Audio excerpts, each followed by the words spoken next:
I'm back. I'll be reading from the 1 Year Bible.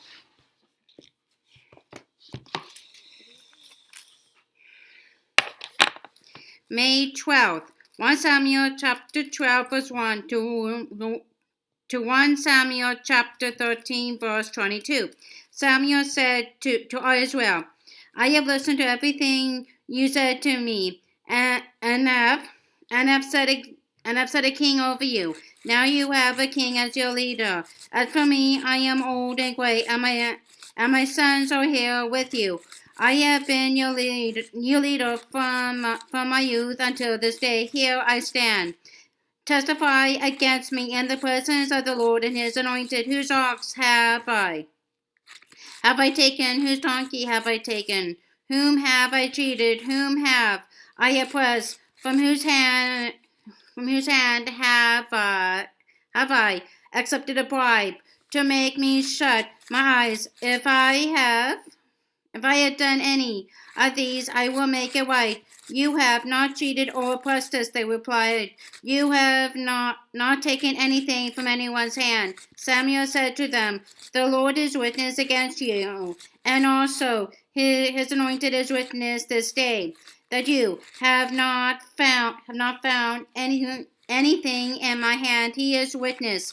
They said, Then Samuel said to the people, it is the Lord who appointed Moses and Aaron and brought your forefathers up out of Egypt. Now then, stand here, because I am going to confront you with evidence before the Lord as to all the righteous acts performed by the Lord for you and your fathers. After Jacob entered Egypt, they cried to the Lord for help, and the Lord sent Moses and Aaron, who brought your forefathers out of Egypt and settled them in this place. But they forgot the Lord their God, so he sold them into the hand of Sisera, the commander of the army of Hazor, and into the hands of the Philistines and the king of Moab, who fought against them. They cried out to the Lord and said, we have sinned. We have forsaken the Lord and served the Baals and the Ashtoreths. But now deliver us from the hands of our enemies, and we will serve you. Then the Lord sent Jerubbaal, Barak, Jephthah, and Samuel, and he delivered you from the hands of your enemies on every side, so that you live securely.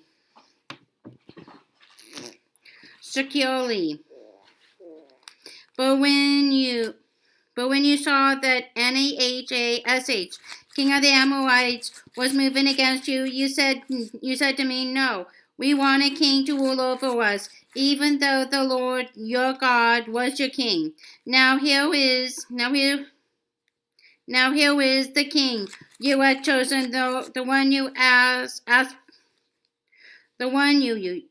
for. See, the Lord has set a king over you. If you fear the Lord and serve and obey him, and do not rebel against his commands, and if both you and the king who reigns over you follow the Lord your God, good.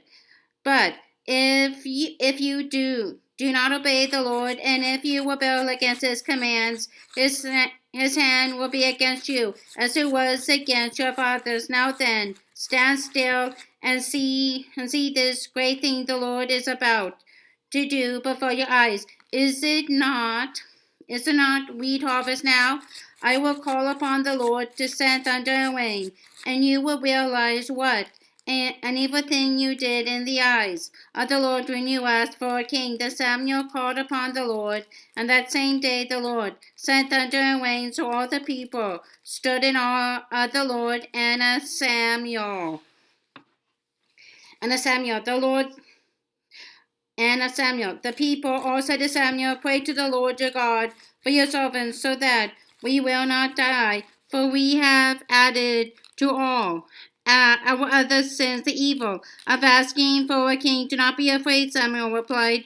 You have done all this evil, yet Do not turn away from the Lord, but serve the Lord with all your heart. Do not turn away from useless idols.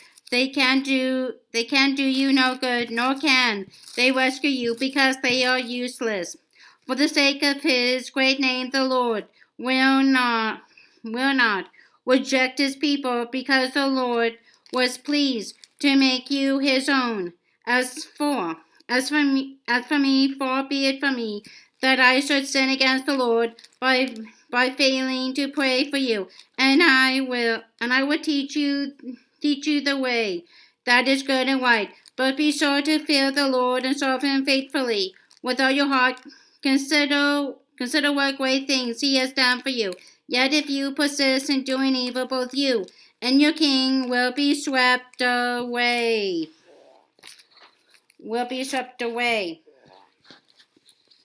1 Samuel chapter 13. Saul was 30 years old when he became king, and he reigned over Israel 42 years.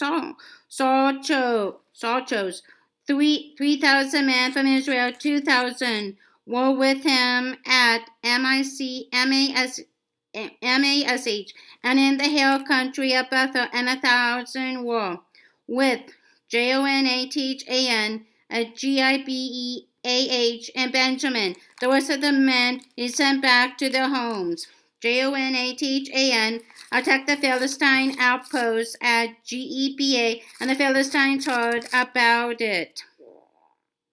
Then Saul had the trumpet blown throughout the land and said, "Let the Hebrews hear." So Israel heard the news. Saul has attacked the Philistines' outpost, and now Israel has become a stench to the Philistines, and the people were summoned to join Saul at Gilgal. The Philistines assembled to fight Israel with 3,000 chariots, 6,000 charioteers, and soldiers as numerous as the sand on the seashore. They went up and camped at Mash,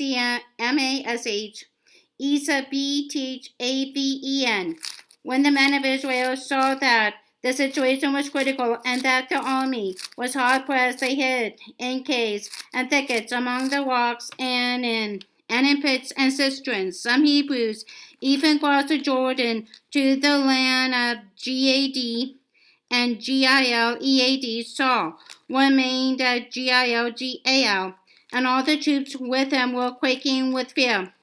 He waited 7 days, the time set by Samuel, but Samuel did not come to Gilgal, and Saul's men began to scatter.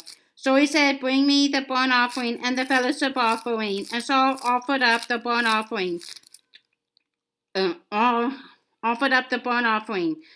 Just as he finished making the offering, Samuel arrived, and Saul went out to greet him.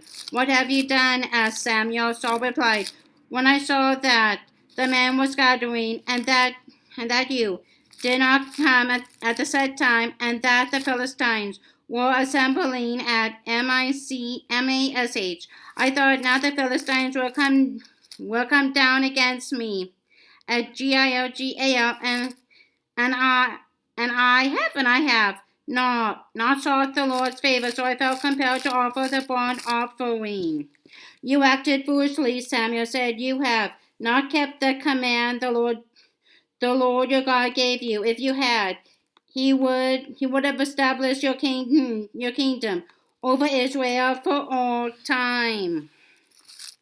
But now your kingdom will not endure. The Lord has sought out a man after his own heart and appointed him leader of his people, because you have not kept the Lord's command." That Samuel left Gilgal and went up to Gibeah and Benjamin. And Saul counted the men who were with him. They numbered about 600.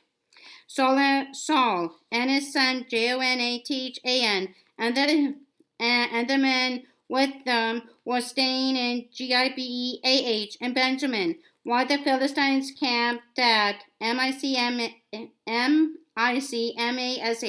Raiding parties went out from the Philistine camp in 3 detachments. One turned toward Ophrah in the vicinity of Shual, another toward Beth-horon, and the third toward the borderland overlooking the valley of Zebim, facing the desert.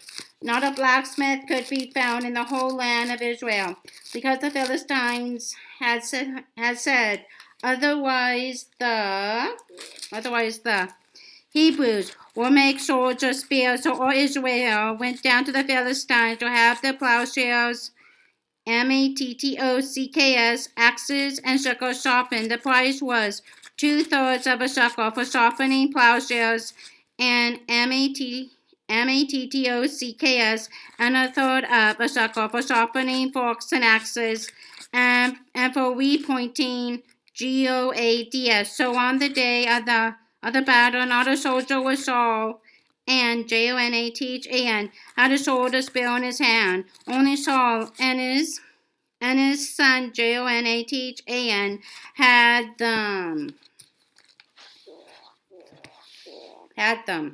John chapter 7 verses 1 to 29.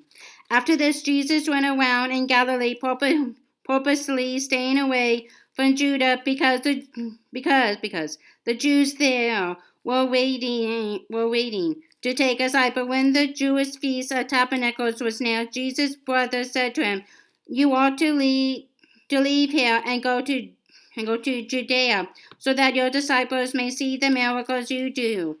No one who wants to become a public figure acts in secret. Since you are doing these things, show yourself to the world." For even his own brothers did not believe in him. Therefore Jesus told him, "The right time for me has not yet come. For you, any time is right. The world cannot hate you, but it hates me because I testify that what it does is evil. You go to the feast. I am not yet going up to this feast, because for me the right time has not yet come." Having said this, he stayed in Galilee. However, after his brothers had left for the feast, he went also not publicly, but in secret. Now at the feast, the Jews were watching for him and asking, "Where is that man? Where is that man?" Among the crowds there was widespread whispering about him. Some said, "He is a good man." Others replied, "No, he deceives the people." But no one would say anything publicly about him for fear of the Jews. Not until halfway through the feast did Jesus go up to the temple courts and began to teach. The Jews were amazed and asked, "How did this man get such learning without having studied?" Jesus answered, "My teaching is not my own. It comes from him who sent me. If anyone chooses to do God's will, he will find out whether my teaching comes from God or whether I speak on my own. He who speaks on his own does so to gain honor for himself, but he who speaks on his own does so to gain honor for himself, but he who works for the honor of the one who sent him is a man of truth. There was nothing false about him. Has not Moses given you the law? Yet not one of you keeps the law. Why are you trying to kill me?" "You are demon possessed," the crowd answered. "Who was trying to kill you?" Jesus said to them, "I did one miracle, and you are all astonished. Yet, because Moses gave you circumcision, though actually it did not come from Moses, but from the patriarchs, you circumcise a child on the Sabbath. Now if a child can be circumcised on the Sabbath, so that the law of Moses may not be broken, why are you angry with me for healing the whole man on the Sabbath? Stop judging by mere appearance and make a right judgment." At that point, some of the people of Jerusalem began to ask, "Isn't this the man they are trying to kill? Here he is speaking publicly, and they are not saying a word to him. Have the authorities really concluded that he is the Christ? But we know where this man is from. When the Christ comes, no one will know where he is found. Then Jesus, still teaching, and the temple courts cried out, "Yes, yes, you know me, and you know where I am from. I am, I am from. I am not here on my own, but he who sent me is true. You do not know me, but I know him, because I am from him, and he sent me." And he sent me. Psalm chapter 108, verses 1 to 13, a song, a psalm of David. My heart is steadfast, O God. I will sing and make music with all my soul. Awake, harp and lyre. I will awaken the dawn. I will praise you, O Lord, among the nations. I will sing of you among the people. For great is your love, higher than the heavens. Your faithfulness reaches to the skies. Be exalted, O God, above the heavens, and let your glory be over all the earth. Save us and help us with your right hand, that those you love may be delivered. God has spoken from his sanctuary. In triumph I will parcel out SHECGM and measure off the valley of SUCCOTH. GILEAD is mine. MANASSEH is mine. EPHRAIM is my helmet. Judah my scepter. MOAB is my wash basin. Upon EDOM I toss my sandal. Over PHILISTIA I shout in triumph. Who will bring me to the fortified city? Who will lead me to EDOM? Is it not you, O God? You who have rejected us and no longer go out with our armies? Give us aid against the enemy, for the help of man is worthless. With God we will gain the victory, and he will trample down our enemies. Proverbs chapter 15, verse 4. The tongue that brings healing is a tree of life, but a deceitful tongue crushes the spirit. That's all for May 12th. Bye for now.